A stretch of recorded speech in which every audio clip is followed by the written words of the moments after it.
मुख्यमंत्री उद्धव ठाकरे के समर्थन में शिव सैनिक जगह जगह बैनर लगाए हैं। अमरावती में भी शिव सैनिक बागी नेताओं के खिलाफ आक्रामक हो गए हैं और मुख्य बस स्टॉप चौक पर शिवसेना के समर्थन में बैनर लगाए। राज्य में सियासी संकट के बीच शिवसेना और बागी नेताओं के समर्थकों के बीच दूरियां भी बढ़ती जा रही है।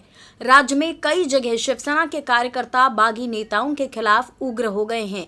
अमरावती में भी शिव सैनिकों ने बगावती नेताओं के खिलाफ मोर्चा खोलते हुए बैनर लगाकर प्रदर्शन किया।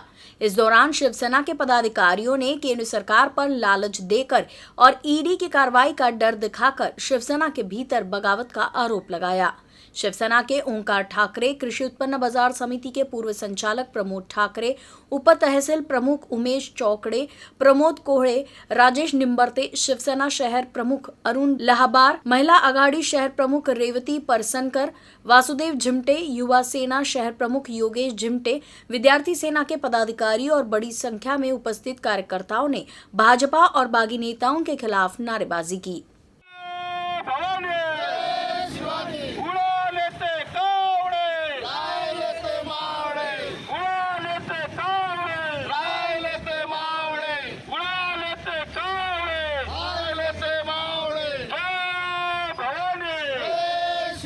शिवसेना के गद्दारों को साहेब यांच्या समर्थनार्थ या ठिकाणी प्रोटेस्ट आंदोलन करण्याचं या ठिकाणी कार्य सुरू आहे। पूर्ण तालुका नव्हे संपूर्ण महाराष्ट्राची जनता आणि शिवसैनिक साहेबांच्या पाठीशी उभे आहे। त्यानिमित्त आदरणीय कृषी उत्पन्न बाजार समिती सेना में भर्ती के लिए केंद्र सरकार की नई योजना अग्निपथ के विरोध में सोमवार को आंदोलन किया गया। अमरावती जिले के तिवसा में कांग्रेस कार्यकर्ताओं ने केंद्र सरकार के फैसले का विरोध करते हुए जोरदार प्रदर्शन किया। केंद्र सरकार अग्निपथ योजना का देश भर में विरोध हो रहा है। अमरावती जिले के तिवसा में कांग्रेस पार्टी द्वारा केंद्र सरकार के खिलाफ आंदोलन किया गया। इस आंदोलन के दौरान कांग्रेस कार्यकर्ताओं ने अग्निपथ योजना को रद्द करने की मांग की। कांग्रेस नेता और पूर्व नगर अध्यक्ष वैभव वानखड़े के नेतृत्व में आंदोलनकारियों ने अग्निपथ योजना को रद्द करने की मांग की। केंद्र सरकारने अग्निपथ योजना रद्द करावी। बेरोजगारी वाढवणाऱ्या केंद्र सरकारचं बेरोजगारी वाढवणाऱ्या केंद्र सरकारचं 2 कोटी रोजगार देणाऱ्या खोटे आश्वासन देणाऱ्या भाजप सरकारचं 2 कोटी रोजगार देणारे खोटे आश्वासन देणाऱ्या भाजप सरकारचं ही अग्निपथ योजना तिन्ही दलांनी जरी मान्य केली असली तरी ती सुशिक्षित बेरोजगार युवकांच्या भवितव्यासाठी नक्कीच चांगली नाही आहे। या 3 वर्षामध्ये केंद्र सरकारने कुठली सैन्य भरती घेतली नाही। त्यासाठी कोरोनाचे कारण दिले होते, परंतु त्या अनुषंगाने त्यांनी निवडणुका घेतल्या पण सैन्य भरती केली नाही। 2 कोटी रोजगार द्यायच्या ज्या घोषणा केल्या होत्या त्या त्यांच्या बोकांडी बसलेल्या आहेत आणि या अनुषंगाने मग आता त्यांना काहीतरी चॉकलेट सुशिक्षित बेरोजगार युवकांना युवतींना द्यायचं आहे। अतिशय मोठ्या प्रमाणात राज्यात आणि केंद्रात बेरोजगारी वाढली असताना बेरोजगार युवकांना देशभक्तीचे खोटे दाखले देऊन देशभक्तीचं लालूच दाखवून सैन्य दलामध्ये अशिक्षित अप्रशिक्षित कमी प्रशिक्षण घेतलेल्या युवक युवतींना केवळ 4 वर्षासाठी आणि फक्त 12 लाखासाठी असं आमिष दाखवून त्यांना त्या भरतीमध्ये घेत आहे। परंतु त्या 4 वर्षानंतरचं त्यांचं भविष्यातलं जे भवितव्य आहे ते यामध्ये स्पष्टीकरण दिलेलं नाही आहे। या योजनेचा गवगवा मीडियाला हाताशी धरून भाजपच्या पदाधिकाऱ्यांना हाताशी धरून ग्रामीण भागातील युवक युवतींना आकर्षित केल्या जात आहे, परंतु ही योजना ना पेन्शन देणारी आहे, ना GPF देणारी आहे, ना PF देणारी आहे। भविष्यातील त्यांचं 24 वर्षानंतरचं जे भविष्य आहे युवकांचं युवतींचं ते अधांतरी टांगलेलं राहील आणि याला जबाबदार हे केंद्र सरकार आहे। आणि केंद्र सरकार 4 वर्ष आम्ही नोकरी दिली आता तुम्ही तुमचं बघा यातून सुद्धा सुटणार आहे। म्हणून युवक युवतींनी सुद्धा या योजनेला कडाडून विरोध करावा आणि काँग्रेस पक्ष या अग्निपथ योजनेला रद्द करण्यासाठी सदैव प्रयत्नरत राहील हे या ठिकाणी सांगतो। धन्यवाद। अमरावती जिले के आदिवासी बहुल धारणी में एक किसान ने कर्जबाजारी से परेशान होकर अपने ही खेत में फांसी लगाकर खुदकुशी कर ली। मृत किसान का नाम चंदू कसदेकर है। किसानों की उन्नति के लिए सरकार कई योजनाओं को शुरू की है, लेकिन इन योजनाओं का लाभ किसानों को कितना मिल रहा है ये तो किसानों की स्थिति को देखकर ही समझा जा सकता है। आदिवासी बहुल मेलघाट क्षेत्र अभी भी विकास से दूर है। ऐसे में यहाँ के किसानों की आर्थिक स्थिति भी कोई बेहतर नहीं है। आमदनी का कोई दूसरा जरिया नहीं होने से यहाँ के ज्यादातर लोग खेती ही करते हैं। धारनी निवासी नंदू कासदेकर भी खेती करता था, लेकिन पुराने फसल कर्ज नहीं चुका पाने की वजह से वो काफी चिंतित रहता था। अब खरीफ फसल की बुआई का काम शुरू हो चुका था, लेकिन उसके पास पैसे नहीं थे। अपनी आर्थिक परेशानियों से तंग आकर उसने अपने खेत में जाकर खुदकुशी कर ली। उसके खुदकुशी किए जाने से परिजनों को सदमा पहुंचा है। अमरावती जिले में अलग अलग 2 घटनाओं में 4 लोगों की डूबने से मौत हो गई। पहली घटना जिले के नांदगांव पेट के नजदीक वाल्की बांध में पिकनिक मनाने गए 2 दोस्तों की मौत हो गई, जबकि दूसरी घटना परतवाड़ा धारनी मार्ग पर सापन बांध में यहां 2 लड़कियों की डूबने से मौत हो गई। अमरावती के निशगंधा कॉलोनी निवासी विनय चौहान और राहटगांव निवासी अभिषेक कुरलकर छुट्टी का दिन होने से नांदगांव पेट के नजदीक वाल्की बांध में मौज मस्ती और पिकनिक मनाने के लिए गए थे। यहाँ दोनों ने बांध में पानी देख नीचे उतरने का मन बनाया। बांध में तैरने के दौरान ही अभिषेक डूबने लगा तो उसे बचाने के प्रयास में विनय भी पानी में डूबने लगा। वहाँ मौजूद अन्य लोगों ने इस बात की सूचना प्रशासन को दी, लेकिन जब तक मदद मिलती तब तक दोनों की डूबने से मौत हो गई। बाद में गोताखोरों की मदद से दोनों के शव को बाहर निकाला गया, जबकि दूसरी घटना परतवाड़ा से धारने मार्ग पर सापन बांध में 2 लड़कियों का शव मिला है।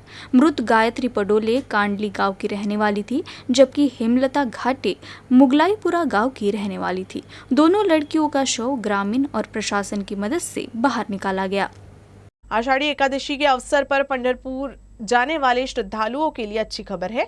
6 और 9 जुलाई को अमरावती से विशेष ट्रेन पंढरपुर के लिए रवाना होगी, जबकि 7 और 10 जुलाई को ये ट्रेन पंढरपुर से वापस अमरावती आएगी।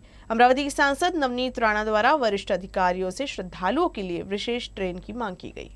आषाढ़ी एकादशी के अवसर पर देश भर से लाखों श्रद्धालु पंढरपुर आते हैं।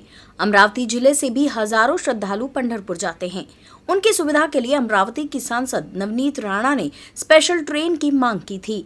इसके लिए नवनीत राणा ने रेल विभाग से संपर्क किया था।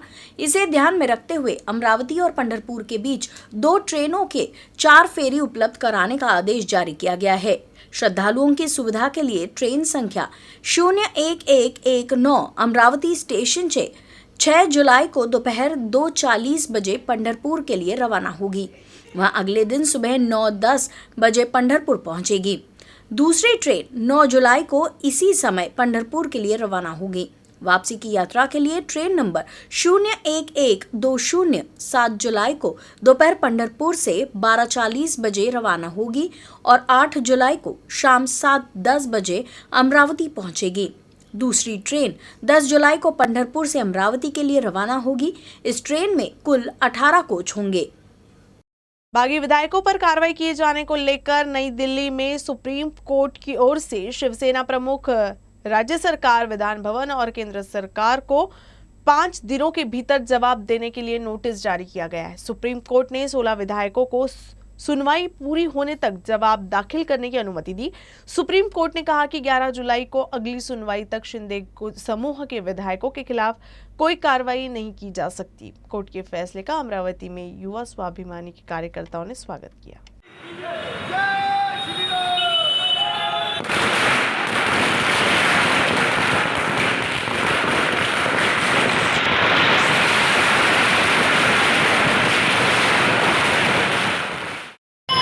गाड़ी अभी जल्दी से जल्दी गिरने वाली है, उसके खुशी में हमने पटाखे फोड़े और हमारे अमरावती जिले में एक नए पालक मंत्री और मिलने वाले हमको जनता के विकास के लिए नए पालक मंत्री आमदार रवि भाऊ राणा ऐसे हमारे उसको मिलने वाले। जैसे ही हनुमान चालीसा पढ़ने पे उनको देशद्रोही का गुनाह दाखिल किया गया था और भगवान के घर में देर है अंधेर नहीं, 1-1.5 महीने के अंदर भगवान ने सबका हिसाब किताब कर दिया है। अमरावती जिला सामान्य अस्पताल में ओपीडी में बेड कम होने से मरीजों के परिजनों को भागदौड़ करनी पड़ रही है। पिछले 2 दिनों से अस्पताल में एक ही बेड पर 2 मरीजों का इलाज किया जा रहा है। ओपीडी में डॉक्टर नहीं होने के कारण मरीजों को समय पर इलाज नहीं मिल पा रहा।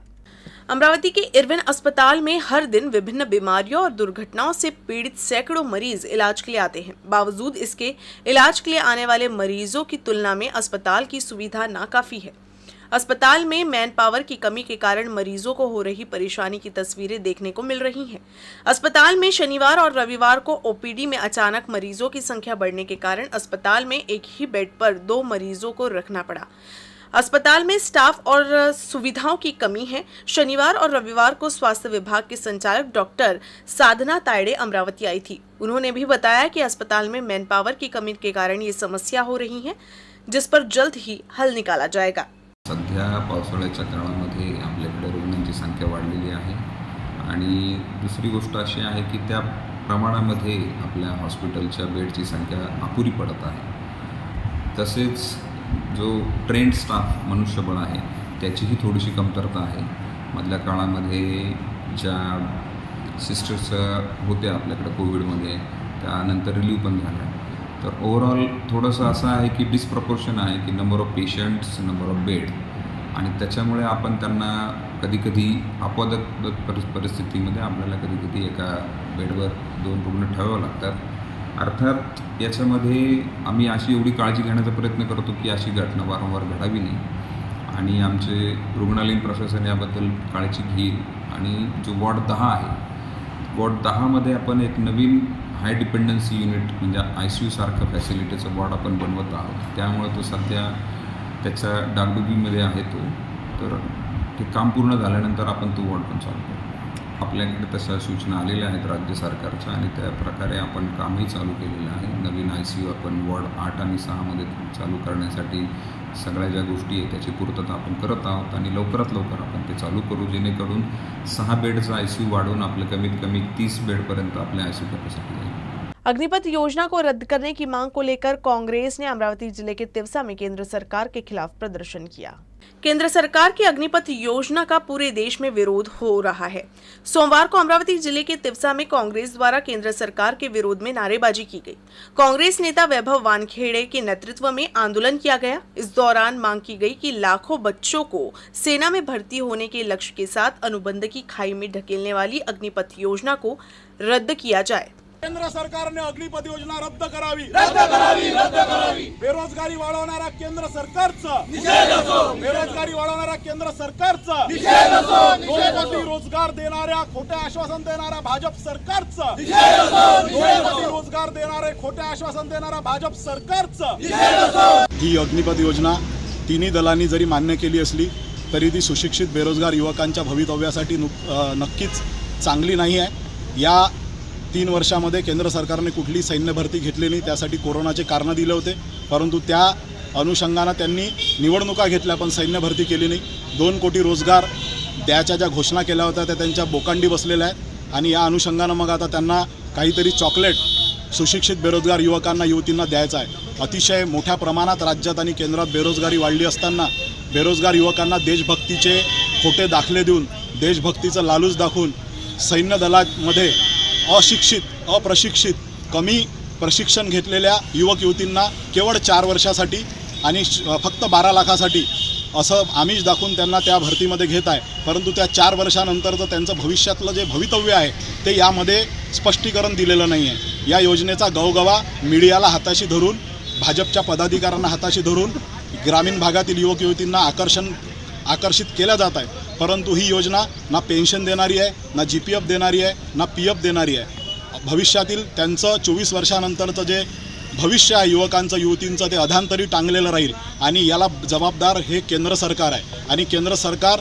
4 वर्ष आम्ही नोकरी दिली, आता तुम्ही तुमचं बघा, यातून सुद्धा सुटणार आहे। म्हणून युवक युवतींनी सुद्धा या योजनेला कडाडून विरोध करावा आणि काँग्रेस पक्ष या अग्निपथ योजनेला रद्द करण्यासाठी सदैव प्रयत्नरत राहील, हे या ठिकाणी सांगतो। धन्यवाद। अमरावती जिले में मानसून के आगमन और अच्छी बारिश के कारण कुछ किसानों ने बुआई शुरू कर दी है। हालांकि बाद में बारिश के गायब होने के कारण किसानों को दोबारा बुआई की समस्या का सामना करना पड़ रहा है। कुछ किसानों ने अब स्प्रिंकलर से अपने खेत की सिंचाई शुरू कर दी है। अमरावती तहसील में लगभग 20% खरीफ की बुआई हो चुकी है और अगर अगले कुछ दिनों में बारिश नहीं हुई तो किसान संकट में होंगे।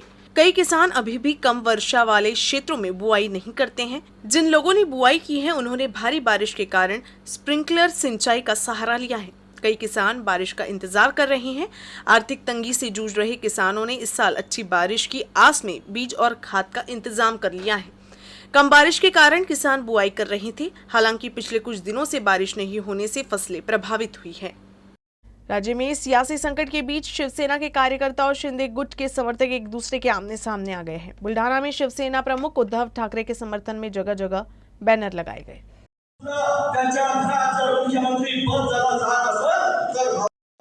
शेतीच्या कामाचे दिवस असताना सुद्धा आपण उद्धव साहेबांसोबत आहे हे दर्शवण्यासाठी या ठिकाणी आपण सगळेजण आला आहात। नंतरच्या निवडणुकामध्ये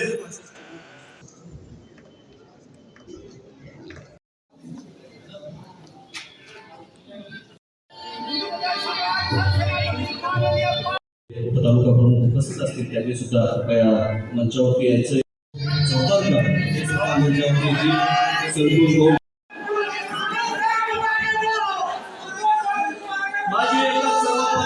सगळे जण या ठिकाणी शिवसेनेवर प्रेम करणारी मंडळी आहे।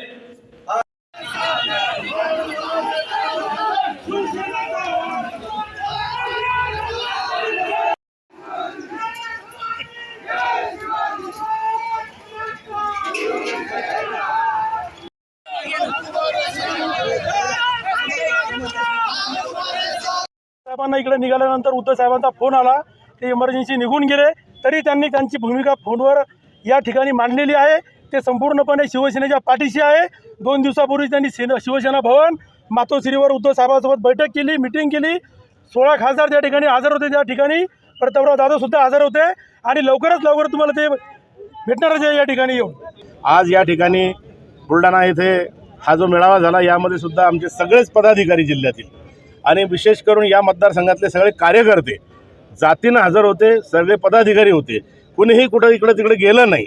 लोकप्रतिनिधी जाण्याचे कारणं वेगवेगळे असतात। त्यांना कदाचित मंत्रिमंडळामध्ये स्थान मिळालं नसतं, त्यांच्या मनाप्रमाणे बदल्या झालेल्या नसतात, त्यांना निधी मिळत नाही, त्यांना महामंडळं मिळत नाही, म्हणून ते इकडं तिकडं करू शकतील। परंतु सर्वसामान्य जनतेचं प्रेम हे मातोश्रीवर आहे, उद्धव साहेबांवर आहे। शिवसेना प्रमुख बाळासाहेब ठाकरेंच्या विचाराचे, भगव्या विचाराचे सगळे लोक आहेत, म्हणून हे सगळी मंडळी शिवसेनेसोबत आहे। शिवसेनेला फूटही नवीन नाही, ही 4थी फूट आहे।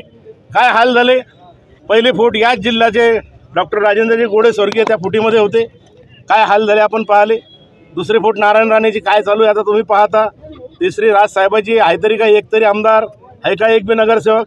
म्हणून शिवसेना ज्या वेळेस फुटते त्या वेळेस शिवसेनेचं शुद्धीकरण होतं।